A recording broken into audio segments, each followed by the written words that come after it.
Atam deyirdi onu həmişə. Mən evlənməmişdən qabaq Roya ilə.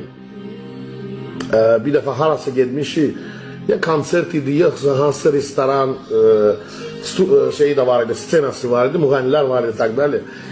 Uşaq istəyirdi mənə, bilsən, mən düzdədir. Dedi ki, görürsən bu müğənnini, bu qızı, görürsən qəşəng qız, deyirəm, ha, qəşəng qızdır, oxuyur. Deyirsən, bilirsən, sənin yoldaşın, həyat yoldaşın, sənin arvadın deyir, o deyil.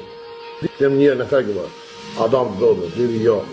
Sənki sırada, bax, burada görürsünüz nə qədər adam, onlardan biri sənkidir. Ümumiyyətçi deyək, orada konkret yox. Amma o sözdə sonra baba qaldı məndə, sonra boşandım, onu deyirdim, deyirdilər axı mənə.